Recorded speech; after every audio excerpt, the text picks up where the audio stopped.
On démarrait. Bienvenue à toutes et à tous.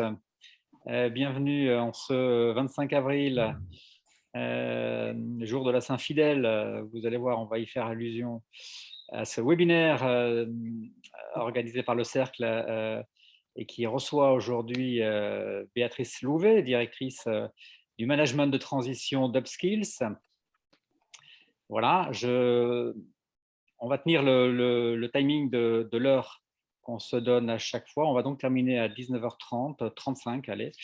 Ce que je vous propose tout de suite, c'est de partager l'ordre du jour avec ce jeu de slide que je vous montre très rapidement. Est-ce que vous avez bien le jeu de slide en question? Est-ce que j'ai bien sélectionné le bon jeu de slide? Oui, voilà, vous l'avez à l'écran. Attendez, je mets les trois derniers. Voilà, donc, je suis un peu perdu. Je vais retrouver mon jeu de slide qui ne doit pas être loin. Bonjour François. Salut. Tac, tac. Désolé, je cafouille un peu. Le voilà. Allez, l'ordre du jour de cette heure que nous allons passer ensemble, eh bien, le voilà. Nous allons en 3 slides vous présenter le cercle pour ceux qui ne le connaissent pas. Nous allons passer rapidement la parole ensuite, après un mini-sondage très rapide, eh bien, à Béatrice Louvet, donc, directrice management de transition chez Upskills. Elle nous parlera de plein de choses, dont notamment le leadership ou les leviers de la confiance. Elle nous dira tout ce qu'elle sait sur ce sujet, qu'elle pratique à la fois avec des managers de transition, à la fois avec des chefs d'entreprise, dont elle est aussi coach. Elle nous en dira bien plus tout à l'heure. On procédera après 20-25 minutes de présentation de Béatrice, eh bien, à des questions-réponses, évidemment, comme chaque fois, sur la thématique, mais aussi sur le marché. N'hésitez pas à poser des questions sur ces deux thématiques, sur ces deux sujets, pardon, dans le chat. Et puis, on vous passera évidemment la parole si le nombre de questions le permet. On terminera, ce sera l'heure de dîner, bien, par un rôti express. Vous savez, c'est l'enquête de satisfaction express que je fais en fin de séance à chaque fois. Et on conclura par quelques mots. Et Béatrice aussi nous dira quelques mots de finaux. Allez, hop, voilà, le cercle, pour ceux qui ne le connaissent pas, le voilà en 3 slides, ce dont il s'agit, un site qui globalise, réunit une cinquantaine de services pour les managers de transition pour réseauter, échanger, gagner en visibilité, se former et trouver plus vite des missions. Vous avez un aperçu là rapide des 50 services qui sont à votre disposition. Les 3 les plus courus sont celui-ci que vous voyez à l'écran, qui est l'annuaire de 111 entreprises de management de transition. L'autre annuaire, qui est celui des 387 personnes qui travaillent dans ces entreprises de management de transition, qu'ils soient partners, consultants, talent managers, des personnes à contacter. Et puis, troisième service le plus prisé, celui des missions qui sont publiées sur Internet par les entreprises de management de transition, en tout cas pour celles qui le font, et qui sont transmises également de plus en plus par des cabinets directement au cercle qui les publie. Voilà pour ce qui est de rapidement de brosser donc la présentation du cercle du management de transition. Voilà, nous passons sans plus tarder eh bien au plat principal, j'allais dire, de cette soirée. Nous recevons Upskills euh, en la personne de Béatrice Louvet. Mais avant de la présenter, je voudrais, si mon ordinateur ne me joue pas de tour, mettre à l'écran, voilà, un un sondage, voilà, c'est là, qui rapidement va permettre, voilà, vous l'avez à l'écran, qui va permettre à Béatrice et à vous tous aussi d'ailleurs, eh bien de savoir quelle population vous représentez.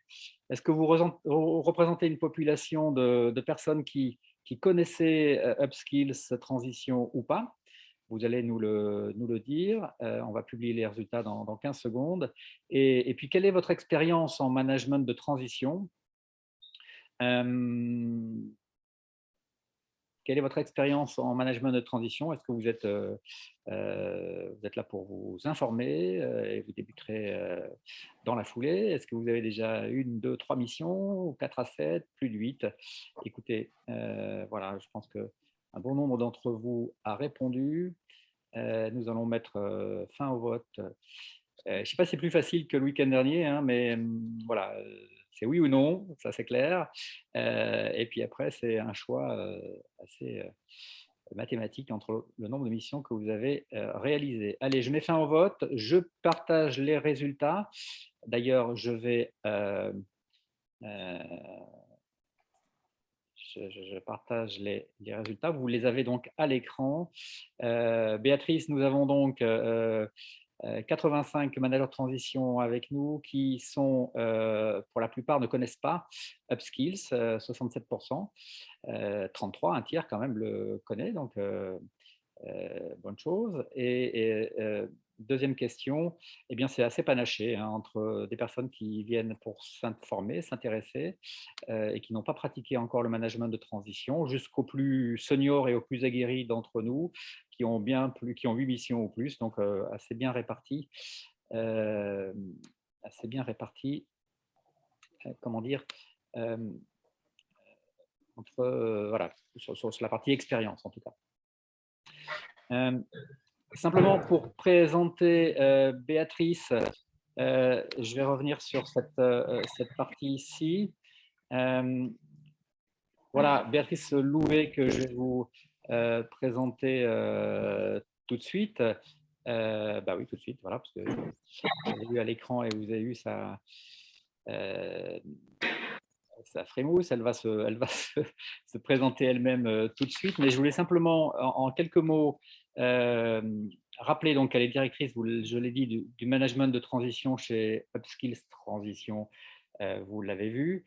Elle nous dira bien sûr qui elle est. Vous allez voir qu'elle a d'autres cordes à son arc, son expérience, son historique dans le management de transition, et elle en a, puisqu'elle a créé elle-même sa propre structure il y a quelques années, elle en parlera. Elle nous dira aussi brièvement sur Upskills bien, comment est organisée cette société, la partie transition notamment qui nous intéresse. Voilà, quelle est son organisation. Elle nous parlera ensuite, et c'est le principal de son intervention, d'un vaste et beau sujet qu'est la confiance. Elle nous parlera des leviers de la confiance. Elle nous dira en quoi la confiance est une des composantes essentielles du leadership. Ça, vous le pressentez ou vous le savez déjà pour bon nombre d'entre vous, mais elle y reviendra. Et elle nous dira en ce 25 avril, où nous fêtons les saints fidèles, eh bien, pourquoi la confiance remplace progressivement la fidélité comme ciment des organisations. Hein, les entreprises misaient beaucoup et misent toujours sur la fidélité des collaborateurs, et Dieu sait qu'en cette période, c'est assez compliqué que de fidéliser des personnes. Plus elles sont jeunes, moins elles sont fidèles, on dira.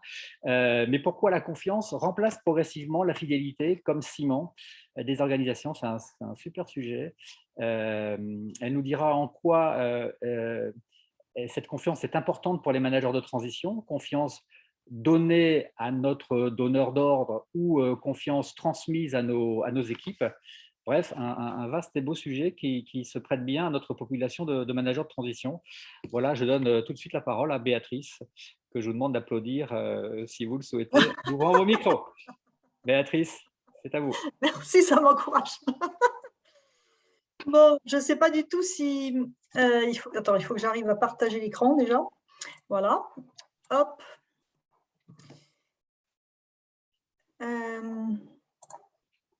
Est-ce que vous voyez ou pas du tout? Pour l'instant, personnellement, je ne vois pas de document partagé à l'écran, mais Alors, attends. Il y a certainement un truc qui ne va pas. Je recommence. Donc, je fais partager écran, partager.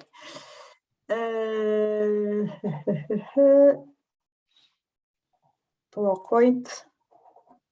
Est-ce que là, vous voyez quelque chose? Oui, c'est bon. C'est bon? Bon, donc, écoutez, merci. En tout cas, là, je ne vous vois plus, donc j'ai l'impression de parler un peu toute seule. Mais merci à tous d'être là. Et donc, Upskills transition, puisque je vais démarrer ma présentation par le fait de vous présenter mon parcours, parce qu'effectivement, aujourd'hui, c'est moi qui porte la question du management de transition au sein du groupe Upskills.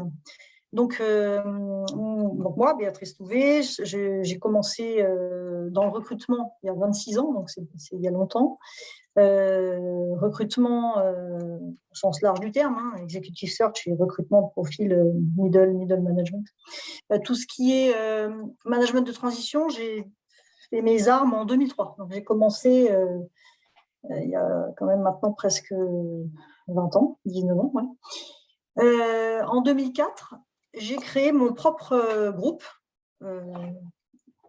qui s'appelait le groupe Transition. Je dis bien qu'il s'appelait parce que je l'ai revendu au groupe qui est propriétaire de la marque Upskills en 2017. Donc, effectivement, le groupe Transition qui était spécialisé en management de transition, comme le nom l'indique, mais également en executive search. Donc, ça a été pas mal d'années de ma vie. Donc, chef d'entreprise, où j'ai tout monté toute seule et à la fin, on était à peu près… on est monté jusqu'à 23 personnes, mais ça, c'était un peu beaucoup. Voilà, donc je l'ai revendu et aujourd'hui, donc je suis au sein de la société Upskills, qui est une marque, à mon avis, peu de gens, tel que le sondage l'a montré, connaissent, parce que c'est une marque qu'on a lancée il y a à peine 2 ans. Et en l'occurrence, au sein d'Upskills, je vais y revenir après, vous verrez, je vous expliquerai un petit peu ce que fait Upskills, il ne fait pas que du management de transition. Donc, je vous ai repris rapidement ce que j'appelle ma vocation. Donc, pour moi, c'est vraiment la raison d'être de notre cabinet, c'est vraiment de mobiliser dans les meilleurs délais, évidemment, les meilleurs dirigeants, managers ou experts, au regard du contexte du client, pour faire en sorte de l'aider dans sa réussite, dans ses projets et à gérer éventuellement des situations d'urgence ou de crise. Et on y reviendra un peu plus en détail. Donc, pour terminer ma présentation, pour ne pas être trop longue, je suis effectivement, comme l'a dit François également, coach certifié RNCP. Donc, j'accompagne les dirigeants, les managers dans le développement de leur business, de leurs équipes, leur leadership, et ainsi de suite, parce qu'il y a X sujets et on pourrait passer beaucoup de temps là-dessus. Mais ça m'aide bien dans l'accompagnement des managers de transition et dans l'accompagnement des clients.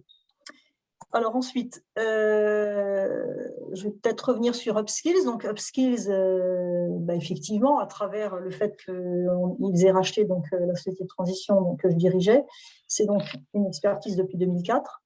Je vais revenir un peu plus en détail sur la société, donc Upskills, qui est composée de 3 divisions. Une qui est dédiée à l'executive search, l'autre qui est dédiée plutôt, on va dire, à l'intérim, de profil cadre et non cadre, et la division que je dirige, qui est la division Upskills Transition. Je vous ai mis sous le nom de la marque le lien qui vous ramène vers la page dédiée à cette division. Donc Upskills, aujourd'hui, c'est en 2021 42 millions de chiffre d'affaires. C'est 80 collaborateurs en France, dont 6 qui sont dédiés seulement au management de transition. 6 personnes. 540 missions menées, évidemment, ça c'est depuis 2004. C'est à peu près une trentaine par an à ce jour. On est en train d'investir pour que ça se multiplie, tout ça. Et puis, c'est un réseau de 3800 managers de transition qui nous suivent sur les réseaux. À peu près 5% seulement des missions qui se déroulent à l'international. Je pourrais y revenir tout à l'heure s'il y a des questions. Puis sinon, aujourd'hui, Upskills, c'est à peu près 11 bureaux en France et vous avez les villes juste en bas de la page. Paris, Aix, Bordeaux, Grenoble, Lille, Lyon, Nantes, Rennes, Toulouse, Strasbourg et Saint-Quentin. Mais on intervient partout en France en fonction évidemment de la localisation des clients. Alors, nous sommes capables effectivement d'intervenir dans tous les secteurs d'activité, que ce soit l'industrie, les services, tout ce qui est retail, distribution, BTP et ainsi de suite. Hein. On n'a pas de spécialité. Ensuite, il y a effectivement, j'ai remis ici un petit florilège des qualifications ou des postes qu'on est capable d'adresser en management de transition. Donc, direction générale, direction opérationnelle, commerciale, industrielle, tout ce qui est fonctionnel, donc tout ce qui est au sein d'un siège, tout ce qui est DAF, DSI, DRH, QHSE, c'est plutôt souvent sur les sites industriels, et tout ce qui est direction internationale. On est capable d'intervenir évidemment dans tous les contextes que vous avez l'habitude d'accompagner en tant que manager de transition. Alors, le management relais, hein, quand il y a par exemple une défaillance d'un manager ou une maladie, ou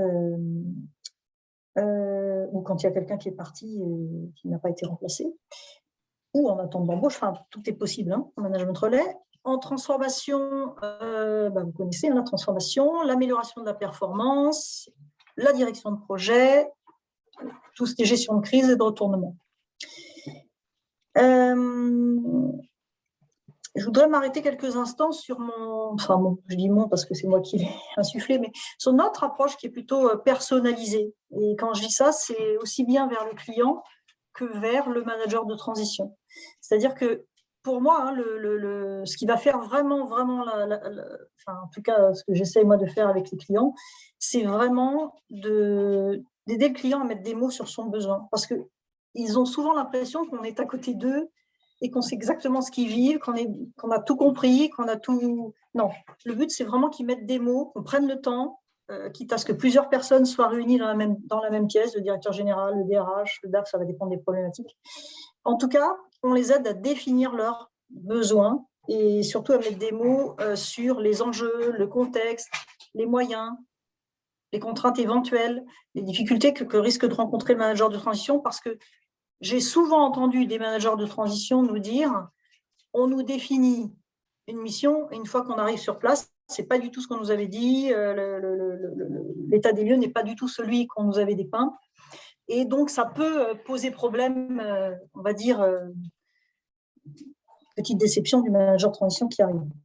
Et il nous arrive aussi quelquefois que lors de l'entretien, et là on y viendra après, on découvre des détails qui n'avaient pas encore été dits la première, on va dire, au premier passage. Donc effectivement, aider le client à mettre des mots sur son besoin, c'est hyper important, d'abord pour être crédible vis-à-vis de vous, parce que quand je vais vous appeler, il vaut mieux que j'ai des éléments, des billes quelque part pour que vous puissiez préparer cette réunion qui aura lieu, on va dire, in situ. Et surtout, je vais vous présenter, on va dire, le contexte et vous allez pouvoir, du coup, me mettre en avant peut-être les projets que vous avez pu mener à bien. Et donc, c'est là que la sélection va s'opérer. Hein. On va ensemble descendre les différents projets que vous avez pu mener à bien, les différents contextes que vous avez pu accompagner, les différentes typologies d'entreprises que vous avez accompagnées aussi, pour le coup. Et vous aider quelque part, à travers mon questionnement, à mettre en avant vos forces pour la mission, au regard du contexte, au regard du besoin, au regard de ce que j'aurais pu sentir, des choses qui pourraient quelquefois être non dites, mais en tout cas qu'on va se dire entre nous, et du coup, on en fera une force pour arriver avec les bons arguments et pour être sélectionné. Et donc, effectivement, c'est pour ça que je mets en dessous une préparation du manager de transition personnalisée pour l'entretien avec le client. C'est-à-dire qu'on va quasiment faire un jeu de rôle ce jour-là, parce que je vais vous accompagner chez le client. C'est vrai que je mets en dessous présentation du manager et de son plan d'action. C'est-à-dire que quand on sera face au client, qui m'aura en amont donné tous les éléments contextuels, on aura ensemble travaillé, on va dire, l'argumentaire, si je puis dire, en tout cas votre présentation, pour que vous puissiez quelque part tout de suite être dans le sujet, tout de suite ne pas être en décalage et tout de suite répondre à son attente, à ses attentes, à travers en fait la présentation dans votre parcours de mission qui pourrait faire écho à son besoin et peut-être des plans d'action que vous avez pu dérouler dans tel et tel contexte qui serait peut-être similaire au sien. Alors après, bien sûr, tout ça en confidentialité, le but n'étant pas de donner tous les éléments, mais ça, vous savez très bien faire généralement, et on cale bien notre discours en amont. Donc, on accompagne nos managers de transition lors du rendez-vous client autant que faire se peut, parce que quelquefois, ça n'est pas faisable. Vous avez des clients qui ne sont pas ouverts à ça, et on s'adapte. Ça ne nous empêche pas de préparer en amont. Et j'ai vu quelques-unes des personnes, je vois Marie-Pascale, j'ai vu Denis, et plein d'autres qui m'ont quelquefois parlé, peut-être qu'ils m'ont oublié, mais moi, je me rappelle d'eux. Donc, le but étant vraiment qu'on sorte de cette réunion avec une décision. C'est-à-dire que le client dise « Ah oui, c'est avec lui ou avec elle que j'ai envie de travailler, parce que. » C'est-à-dire qu'on ne laissera rien au hasard.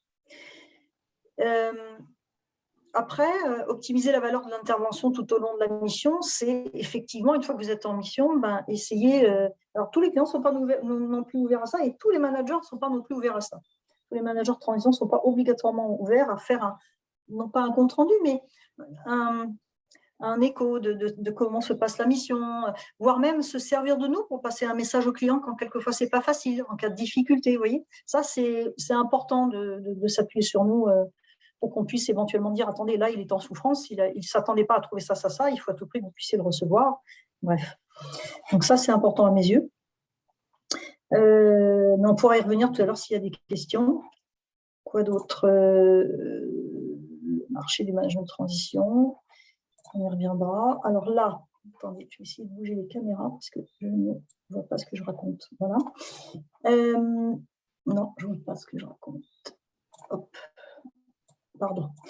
Donc ici, je vous ai mis quelques exemples de missions qui ont pu être menées par Upskills en 2021. C'est des exemples, hein, parce que ça ne peut pas être exhaustif, mais je vous ai mis des exemples peut-être par grande famille qu'on trouve le plus généralement en management de transition, que ce soit direction générale, industrielle, direction des ressources humaines, DAF, direction internationale, commerciale, QHSE, DSI. Donc, rapidement, par exemple, le premier, donc direction générale, il s'était agi de reprendre au pied levé la direction d'une entreprise suite au décès brutal du directeur général. Donc, il fallait diagnostiquer effectivement ce qui allait pas, et puis piloter la vente de l'entreprise. En sachant que à ce moment-là, les actionnaires qui étaient des Allemands ne savaient pas trop ce qu'ils voulaient faire du site. Et donc, 4 scénarios, je ne sais jamais, étaient envisagés. Et il fallait que le manager de transition que je mette puisse accompagner les différentes visions, on va dire, ou scénarios possibles qui étaient envisagés par les Allemands. Direction industrielle, c'était rechercher un repreneur pour un site industriel. Direction des ressources humaines, là, c'était l'harmonisation des statuts sociaux suite à fusion, donc toutes les négos, et la mise en place d'un SIRH en parallèle. Je crois même qu'il y avait la mise en place enfin, on va dire, au niveau de la paye, il fallait harmoniser l'outil sur l'ensemble des 3 structures, puisque tout ça avait fusionné. DAF, il y avait la mise en place d'un CSP dans les pays de l'Est. La direction internationale, là, c'était en Afrique, une société spécialisée dans l'extraction minière qui s'était rendu compte de malversations locales. Donc, il avait fallu mettre en place quelqu'un pour, quelque part, nettoyer tout ça et reconstruire un codir. Qu'est-ce qu'il y avait d'autre? Direction commerciale, développer le marché de la RHD, ça veut dire restauration hors du domicile. Là, c'était une start-up qui voulait développer un nouveau marché, enfin prendre un nouveau marché et recruter toute une équipe de Key Account Managers. Voilà. QHSE, là, c'était dans l'industrie, je crois que c'était chez un équipementier automobile, et ils avaient un audit, plusieurs audits d'ailleurs qui arrivaient, comme je l'ai écrit là, ISO 14001, 9001 et l'ADREAL qui devait venir auditer suite à des alertes qui avaient déjà été prononcées en amont. Donc voilà, on avait mis en place le directeur QHSE, c'était sur 2 sites. C'était vers Orléans, ça, ouais. Et puis DSI, là, c'était quelque chose d'un peu plus classique. Il fallait réorganiser la fonction système d'information. Je ne vous vois pas, alors ça me frustre beaucoup et je ne sais pas comment faire. On va devoir déjà accélérer, Béatrice. Alors, on y va, on avance. Donc, est-ce qu'on peut passer au deuxième sujet? Oui. Ça va? On ira après sur les questions-réponses? Oui. Ou alors, il y a déjà, peut-être pour boucler sur cette partie-là, il y a des questions qui étaient quelle est la durée moyenne des missions et comment, c'était Caroline Estival, comment suivez-vous vos missions avec les managers? Si on peut répondre rapidement, comme ça on passe au suivant. Rappelle-moi la question, je n'ai pas entendu, ça a coupé. Comment suivez-vous vos missions avec les managers, la direction de mission, quoi? Alors déjà, on a les comptes rendus d'activité quand les managers de transition acceptent de le remplir, qui nous permettent d'avoir une information hebdomadaire ou bimensuelle, ça va dépendre. Et ensuite, on fait un point à l'oral. On essaye de les avoir au moins une fois par mois, voir un petit peu comment les choses se passent. Et régulièrement, on appelle le client pour savoir si tout se passe bien. C'est beaucoup, en fait, c'est beaucoup comme ça que ça se passe. Après, on suit la satisfaction du client au fur et à mesure et on la remonte au manager de transition qui, du coup, peut éventuellement réaxer ou se rapprocher du client. Voilà. Et la durée moyenne des missions, c'est une question de Didier Maillard. Ça, c'est plutôt 9 mois. D'accord. C'est ce que je constate, oui, c'est ça. On a des missions qui vont jusqu'à 18 mois, même plus. Ouais. Et j'ai oublié de dire qu'on est capable de porter les managers, enfin de travailler avec les managers de transition, que ce soit s'ils ont leur propre structure via un contrat de sous-traitance ou alors via le véhicule de l'intérim ou du portage pour ceux qui ne veulent absolument pas l'un des deux autres véhicules. Okay. Voilà. Alors, s'il n'y a pas d'autres questions, je vous propose de passer au thème de ce soir qui s'appelle donc le leadership ou les leviers de la confiance. Alors, attendez, hop, voilà. Donc, leadership ou les leviers de la confiance. Donc ça, c'est un thème. Pour introduire, ce que je dirais, c'est que la confiance, c'est l'une des rares ressources qui peut être gagnée mais pas achetée. Et le thème de la confiance, elle doit être examinée effectivement dans une perspective qui dépasse celle du comportement individuel. Et ce thème-là, il doit être abordé sous un angle pragmatique, axé sur l'obtention de résultats pour l'entreprise. C'est pour ça que je vous ai écrit ça. Donc, l'écueil d'une approche purement relation humaine, il est fréquent sur ce sujet-là, mais sans grande signification en fait pour les managers. Donc en gros, effectivement, nous constatons tous que la confiance, petit à petit, elle remplace, comme le disait tout à l'heure François, progressivement la fidélité comme ciment des organisations. Et donc la confiance, c'est un élément de plus en plus important des entreprises concurrentielles. Et elle repose sur 3 éléments fondamentaux qui sont les résultats, l'intégrité, le souci. Donc, elle repose sur l'équilibre des 3 éléments fondamentaux qui sont en jaune les résultats, en vert l'intégrité et en bleu le souci des autres. Alors, c'est pour ça que je vous ai remis donc, les résultats. Okay, c'est-à-dire que pour faire confiance, il faut pouvoir compter sur des engagements pris. N'importe qui, pour faire confiance à quelqu'un, a besoin de pouvoir compter sur l'engagement pris par l'autre, que ce soit par mon manager et même par mon salarié. L'intégrité, donc on accorde sa confiance qu'à ceux qui font ce qu'ils disent. On accorde plus facilement sa confiance, et ça c'est le souci des autres, à celui qui se soucie autant des autres, de l'intérêt général que de son propre intérêt. Donc, le but, c'est de gérer l'équilibre permanent de ces 3 impératifs dans l'entreprise et c'est un véritable acte de leadership. La confiance, c'est un ingrédient clé du succès de l'entreprise et même si elle ne suffit pas en soi à assurer bien sûr la réussite, une forte confiance au sein de l'organisation, elle confère des avantages majeurs. En fait, elle va faciliter la délégation de chaque collaborateur de l'autonomie nécessaire à son efficacité. Elle favorise la coopération et le partage d'informations entre les employés, parce que si j'ai confiance, je partage. Elle permet enfin à chaque équipe de se concentrer sur ses propres performances, en sachant qu'elle peut compter sur le respect des engagements pris, évidemment, par les autres équipes. La confiance, elle est d'autant plus nécessaire que notre environnement est en permanente évolution. En effet, les entreprises doivent de plus en plus souvent décider de changements radicaux, que ce soit des réorganisations, des réductions de coûts ou d'effectifs, des modifications majeures, des axes stratégiques, etc.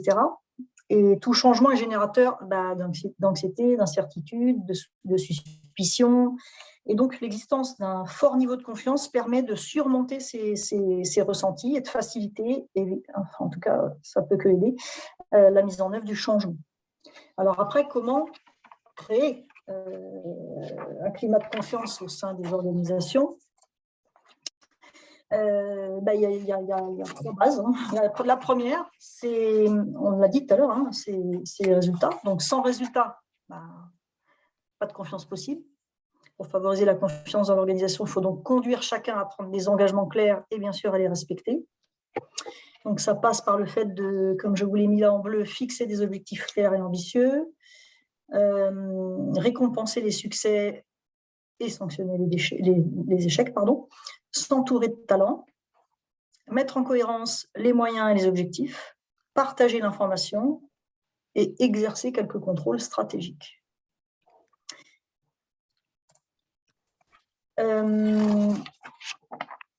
Alors ensuite, deuxième base, faire preuve d'intégrité.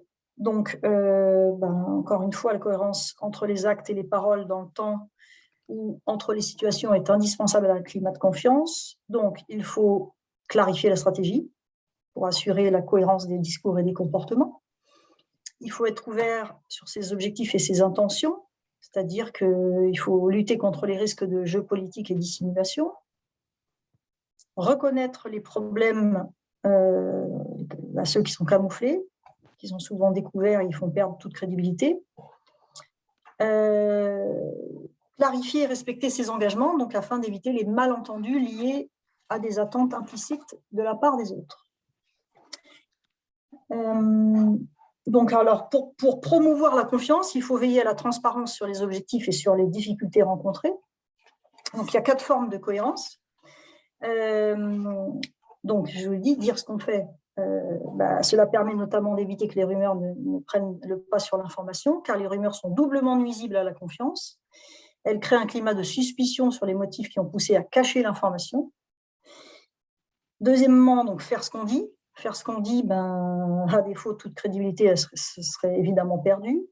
Veiller à la cohérence de son comportement entre diverses situations.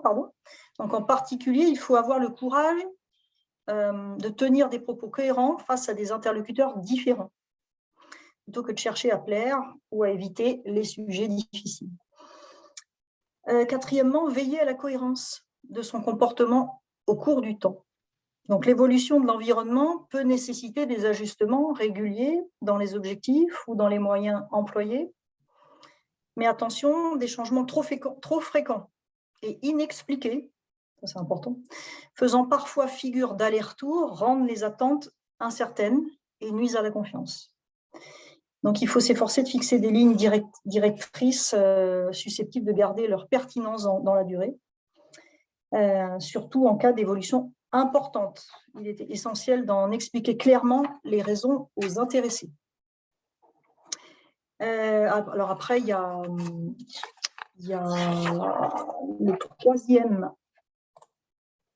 la troisième base de la confiance, c'est le souci des autres, on l'a vu tout à l'heure dans le schéma. Donc, on accorde sa confiance qu'à ceux qui se soucient autant de l'intérêt général que de leur propre intérêt. Donc, ça veut dire créer une identité partagée, donc afin d'inciter chacun à dépasser ses intérêts et se préoccuper des autres. Investir dans la qualité de vie de ses collaborateurs pour montrer que l'entreprise se soucie des individus. Favoriser la familiarité, j'aime pas trop ce mot, il faut que je change, entre les individus afin de limiter les malentendus en favorisant le dialogue. Reconnaître les contributions de chacun afin de démontrer son estime pour les individus. Donc, pour promouvoir la confiance, il faut favoriser un climat de reconnaissance des individus. C'est la troisième base de la confiance, c'est vraiment le souci des autres. Pour faire confiance à l'organisation et aux individus, il faut en effet avoir le sentiment que ceux-ci sont prêts à écouter et à respecter vos intérêts. Pour développer un tel climat, il faut s'appuyer sur les principes suivants. Diffuser des valeurs communes et créer une identité d'entreprise. Donc, au-delà des individus et des équipes, il est important de vivre une identité d'entreprise. Donc, de créer un sentiment d'appartenance. Et ça incite chacun à dépasser ses intérêts propres et de ce fait à se préoccuper des autres. De plus, la confiance est facilitée lorsque des gens partagent les mêmes valeurs, les mêmes principes. Donc, c'est bien de veiller à promouvoir quelques valeurs fondamentales dans l'entreprise. Deuxièmement, donc, investir sur la qualité de vie de ses collaborateurs. Donc, la politique de ressources humaines est un moyen clé de montrer que l'entreprise se soucie des individus. Et il faut donc s'efforcer de répondre aux attentes particulières de chacun, que ce soit en gérant des plans de carrière, en permettant la flexibilité, en facilitant la mobilité fonctionnelle ou géographique. Troisièmement, favoriser la familiarité. Je n'aime pas encore ce mot, mais bon. Donc, elle favorise cette familiarité ou cette accessibilité, elle favorise le dialogue et l'écoute, en fait, en limitant les malentendus, les interprétations erronées des intentions des autres. Elle favorise la confiance. Il faut établir des mécanismes pour promouvoir le contact entre les différentes équipes et les différents niveaux hiérarchiques. Et il existe de multiples façons de développer la familiarité. Des réunions, des soirées, des projets transversaux, des formations qui réunissent les équipes différentes. Et puis, reconnaître la contribution de chacun, c'est une façon de démontrer son souci des autres, de reconnaître la performance au-delà de la rétribution financière. Mais alors, il faut cependant quand même faire attention à ne pas créer un système qui développe à l'excès la concurrence interne. Ça irait à l'encontre de la confiance. Donc, veiller à récompenser la performance d'équipe, tout autant que la performance individuelle. Voilà. Donc, la difficulté pour le manager, c'est évidemment de gérer la tension permanente entre ces trois bases qu'on a vues.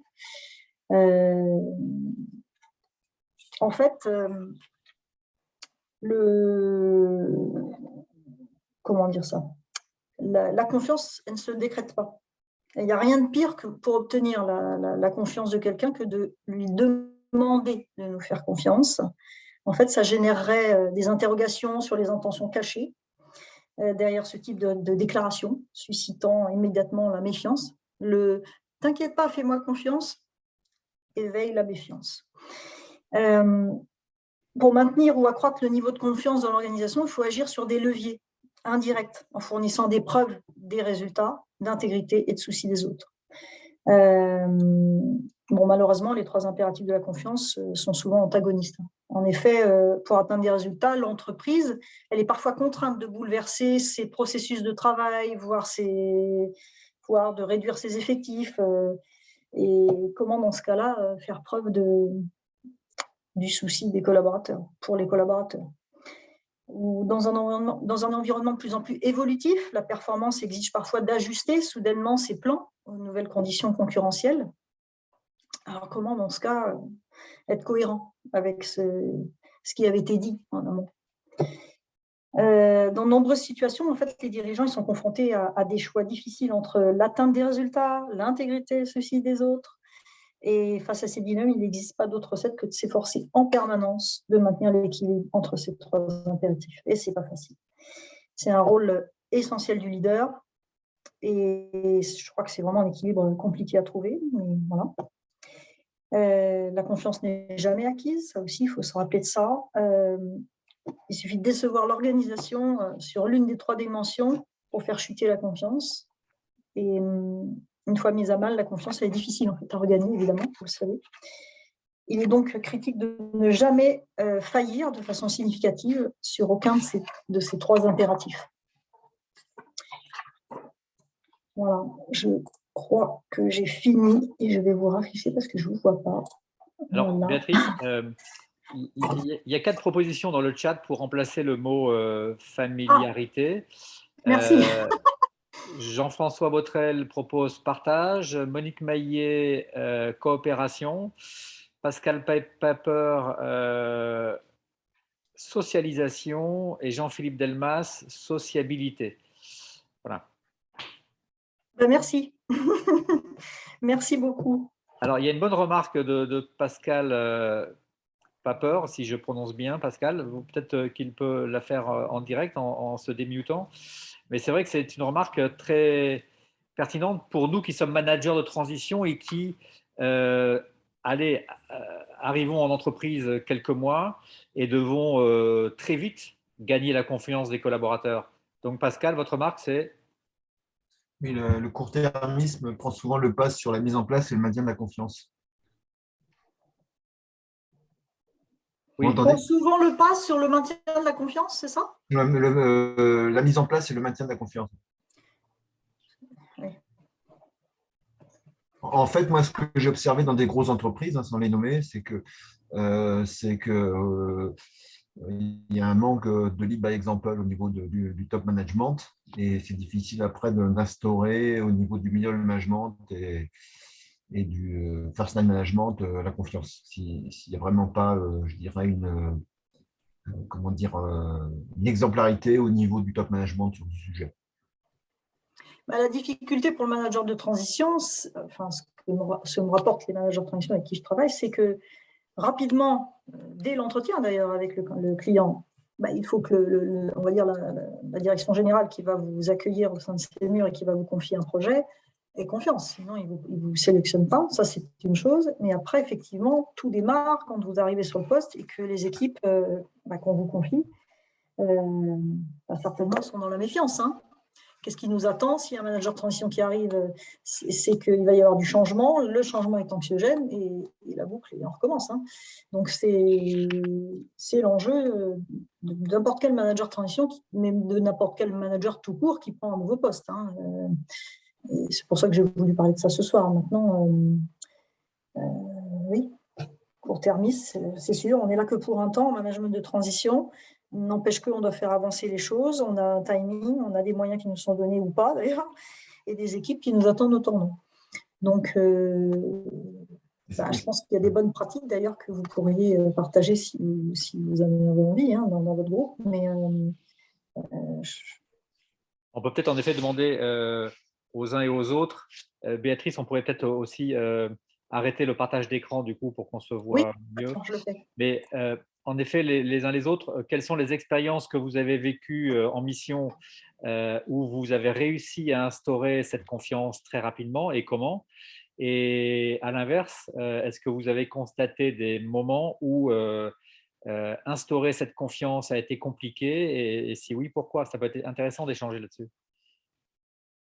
Oui, Thierry Osé, je pense que ça dépend des contextes. Vous avez des contextes qui sont très favorables à la bonne ambiance. Moi, je viens de faire une mission de la création d'une JV. Ça se passait très bien et j'avais une entente avec le DG qui était extra. Donc, c'est pas forcément tout le temps des situations conflictuelles. La précédente mission, au départ, c'était pas conflictuel.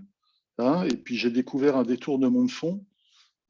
Et après, c'est devenu conflictuel. Donc, des fois, au départ, ça se passe très bien. Et puis, c'est les situations qui font que ce qu'on découvre, pour avoir fait un certain nombre de missions, on sait très bien qu'on commence par une mission de base et après, souvent, ça dérive. Parce qu'il y a d'autres sujets qui se présentent. Donc, les contextes ne sont pas toujours conflictuels. Oui, heureusement. Heureusement, ça va dépendre effectivement des enjeux de la mission, des attentes de la direction et l'objectif, quoi. Bien sûr. Bien sûr. Heureusement. Pour compléter ce qui vient d'être dit, je dirais aussi qu'au-delà du contexte, il y a aussi peut-être l'adhésion en interne à la mission du manager de transition. Moi, j'ai deux expériences très différentes à ce niveau-là. Une première mission, donc moi j'interviens en direction juridique.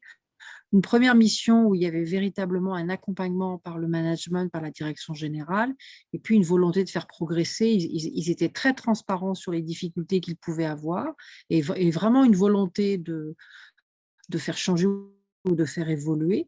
Donc très partie prenante, y compris avec l'équipe qui était très importante. Et puis j'ai un deuxième exemple, une deuxième mission où au contraire, l'intervention du manager de transition avait été souhaitée par le secrétariat général et la directrice juridique en poste était très opposée à l'arrivée d'un manager de transition dans son équipe pour traiter certains sujets.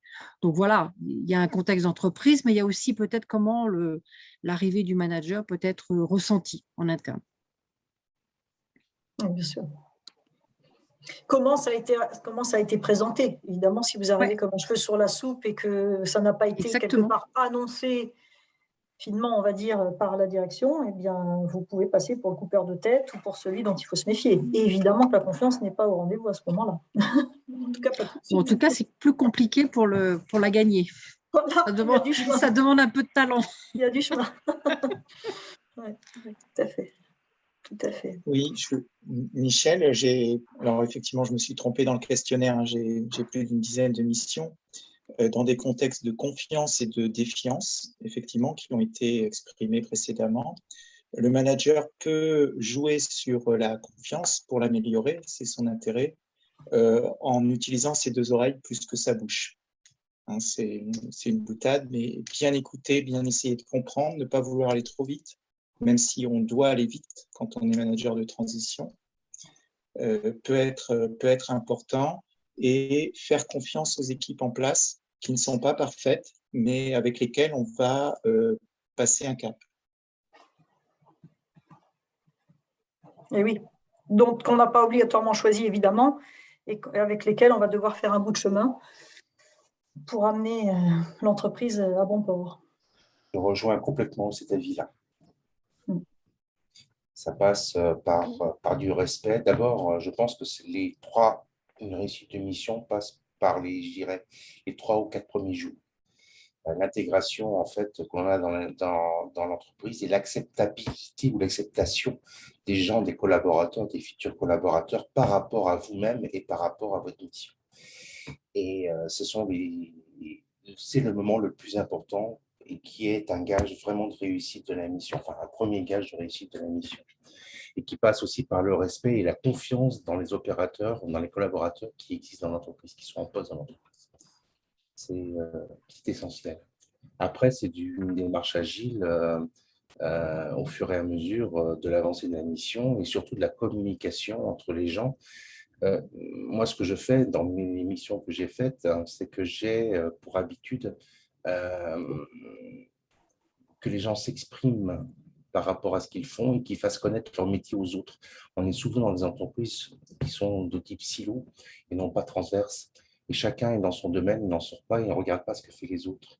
Il transmet de l'information ou des tâches aux autres sans prendre en compte le travail des autres. Et moi, j'ai tendance à partager tout ça et à faire un appel de ressources aux autres collaborateurs pour aider le collaborateur en souffrance. À charge à lui, après, d'amener un apport de ressources aux autres collaborateurs lorsqu'ils sont en souffrance.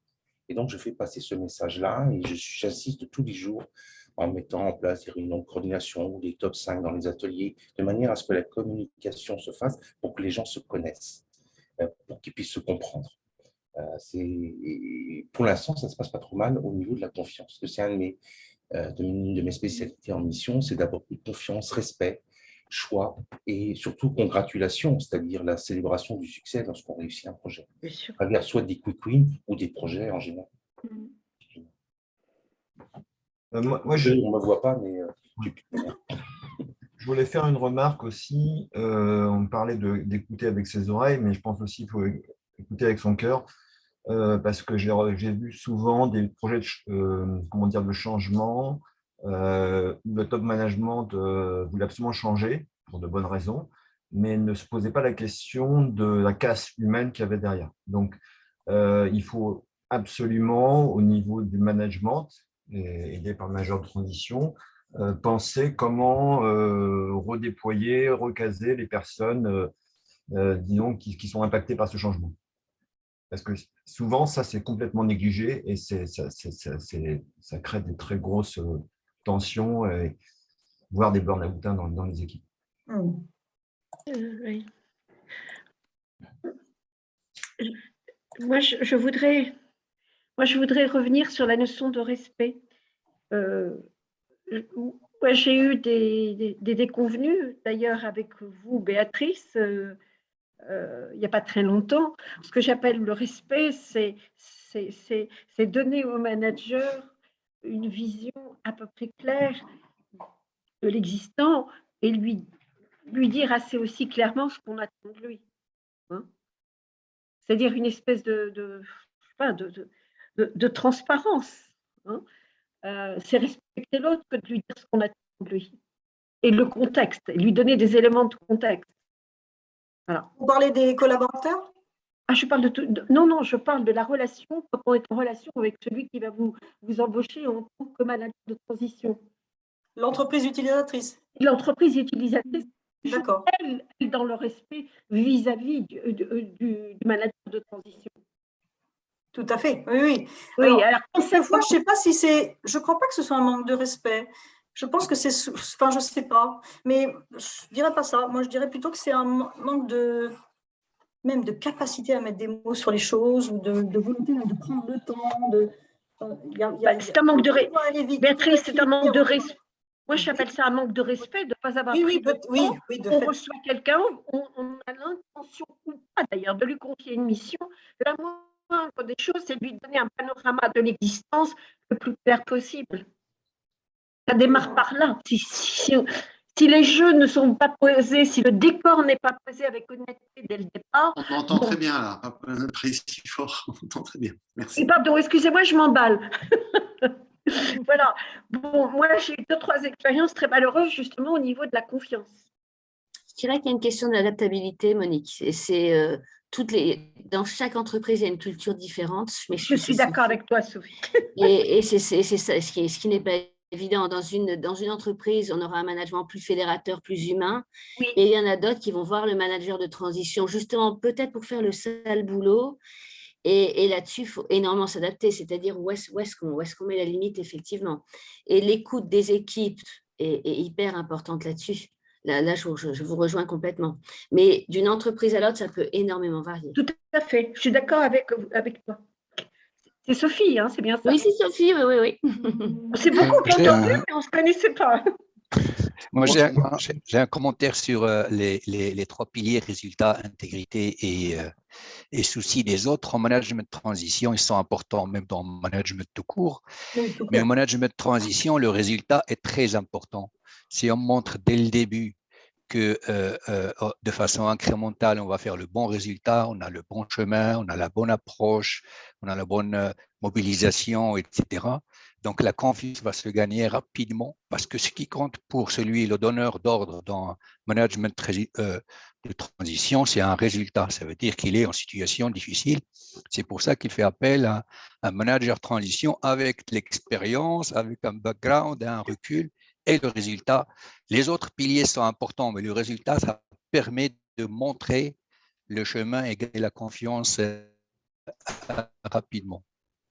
Pas seulement de la part du donneur d'ordre, mais aussi de l'équipe, parce que l'équipe aussi, elle est intéressée à avoir un résultat et participer à ce résultat. Bien sûr.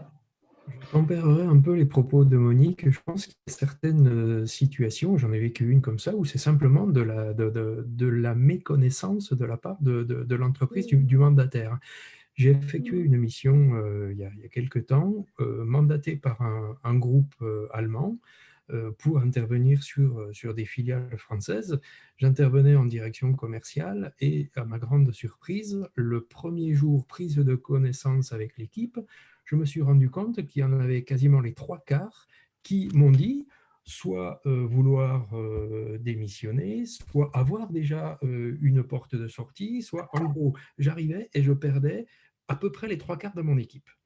Il est bien évident que je n'ai pas dit, et revenons au thème de cet échange de ce soir, je ne leur ai pas dit « faites-moi confiance ». Je leur ai simplement dit à tous individuellement « laissez-moi ma chance, laissez-moi 15 jours, je vais vous montrer ce pourquoi je suis venu dans l'entreprise, pourquoi j'ai pris cette mission-là, et laissez-moi ma chance. Et puis après, on verra. Si vous avez toujours, dans 15 jours, dans 3 semaines, si vous avez toujours envie de partir, je ne vous retiendrai pas. Je n'ai pas les moyens d'influencer vos choix professionnels, mais laissez-moi ma chance.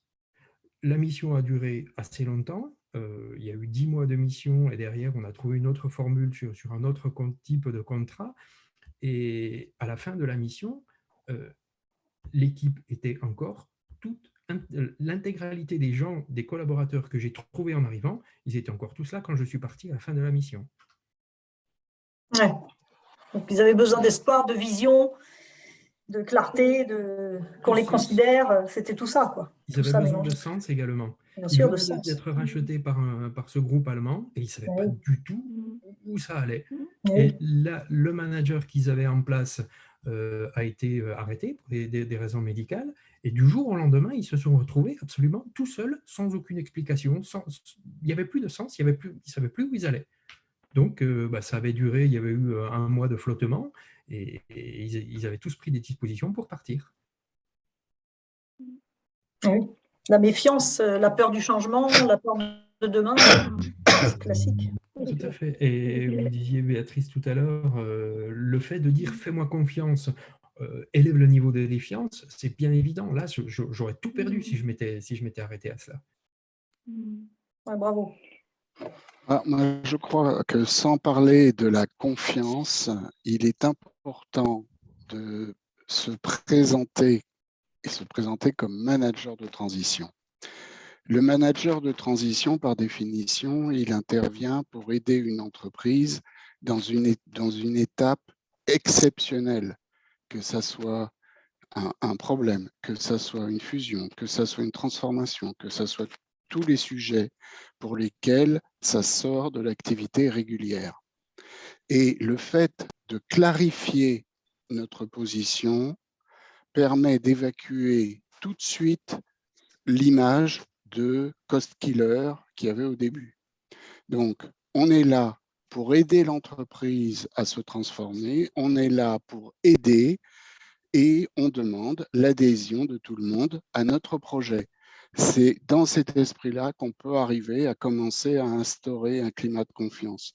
Je ne prononce pas le terme, mais c'est quelque chose qui a vraiment marché en disant « Bonjour, je suis manager de transition, je ne suis là que pour un moment, mais je vais vous aider à passer ce cap difficile. » Eh bien là, ils sont tout de suite dans un autre état.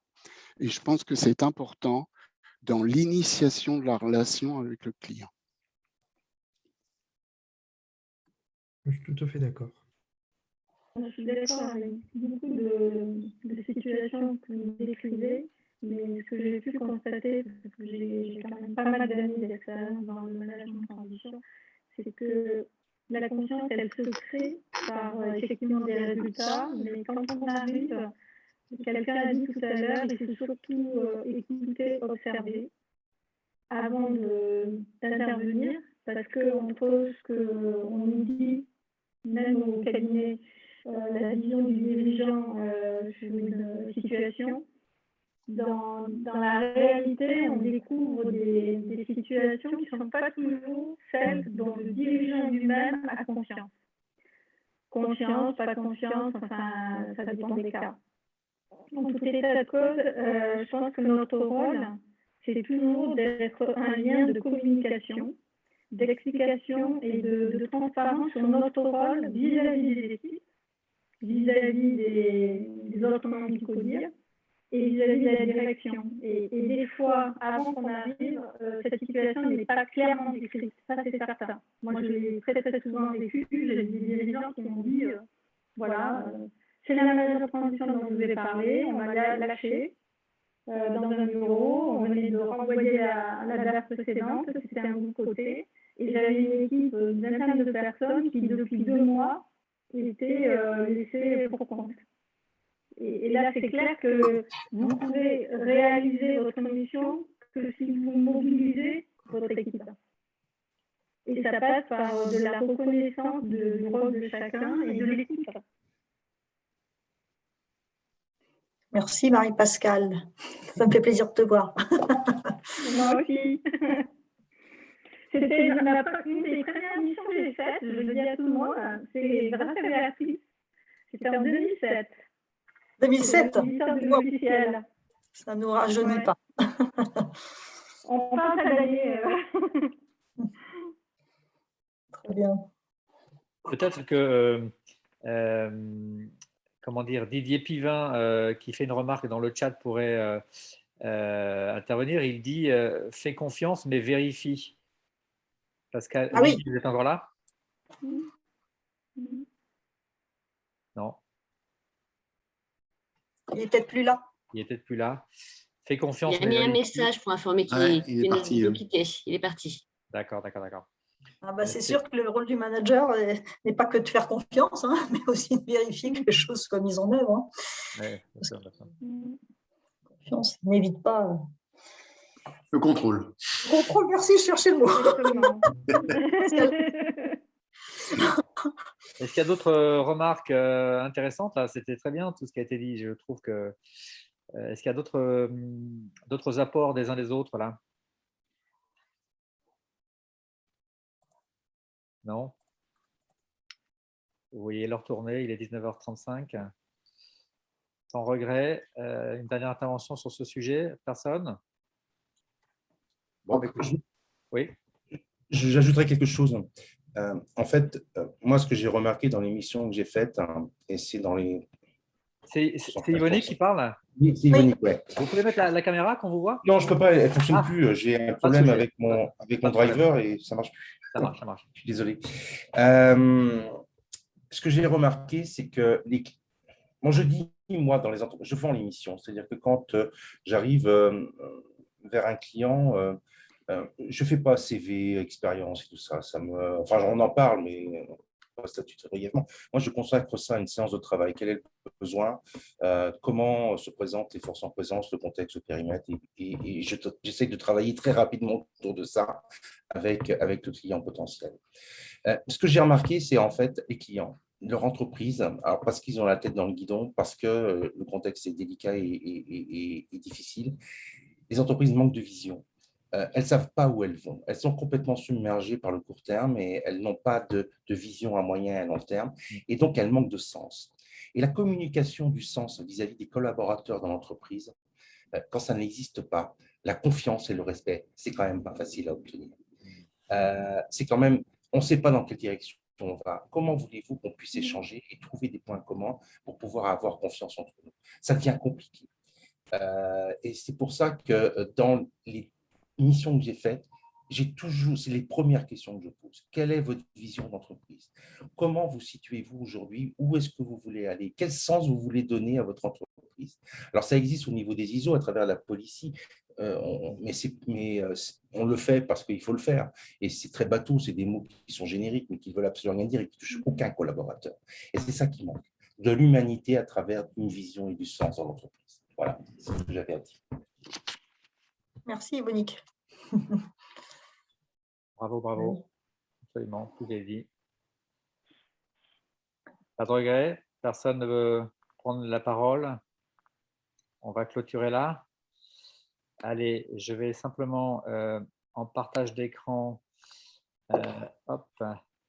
vous dire, pour terminer, eh bien, vous faire part de la partie enquête de satisfaction. Donc, vous avez à l'écran, et je l'ai mis dans le chat plusieurs fois, eh bien, ce lien sur lequel vous pouvez cliquer ou ce code barre que vous pouvez flasher pour mettre ce soir eh bien, votre avis, votre commentaire sur cet échange avec Béatrice. C'est toujours plein d'idées et de pistes d'amélioration. Donc, n'hésitez pas, faites-le. C'est utile à la fois pour Béatrice, à la fois pour le cercle qui organise ces soirées. Oui.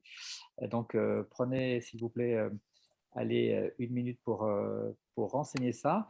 Ensuite, je voulais simplement vous dire voilà, quels sont les 3 prochains webinaires du cercle organisés au cours des semaines à venir.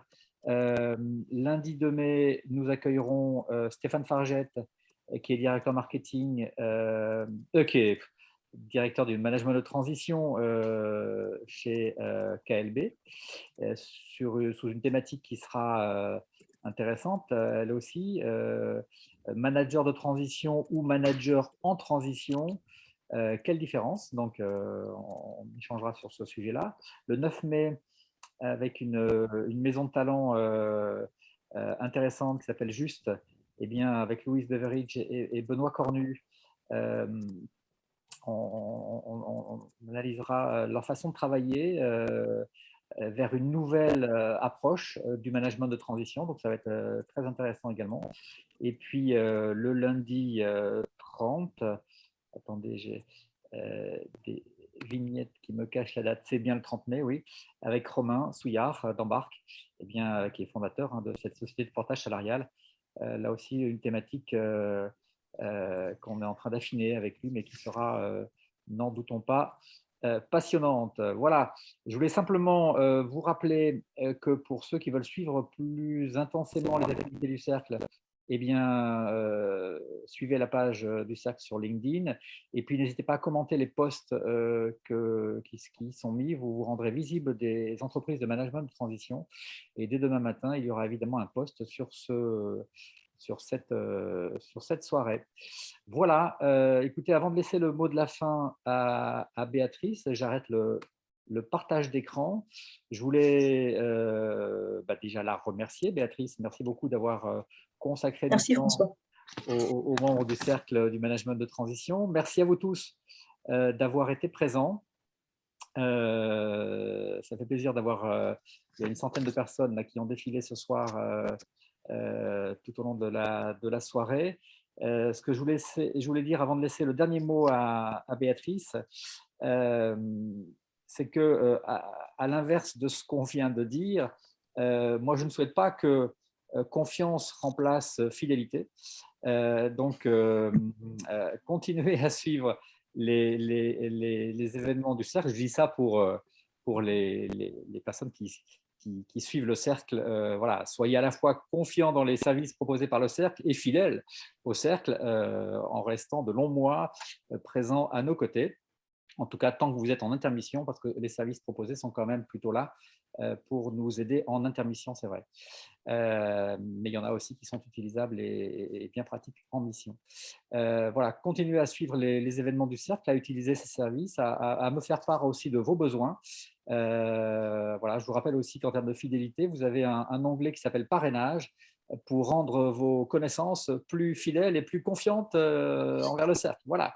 Allez Béatrice, je te laisse le mot de la fin pour conclure cette soirée passée ensemble. Merci François. Bien, écoute, pour conclure, je voudrais vraiment remercier tous les managers de transition et futurs managers de transition qui sont à travers le cercle venus nous rejoindre ce soir. Moi, c'était une première pour moi, tu vois, de participer à un webinaire, donc c'était rigolo et un peu stressant, mais voilà. Au-delà de ça, évidemment, je donne rendez-vous à chacun d'entre vous qui est intéressé qu'on se parle un peu plus directement, de me contacter via LinkedIn.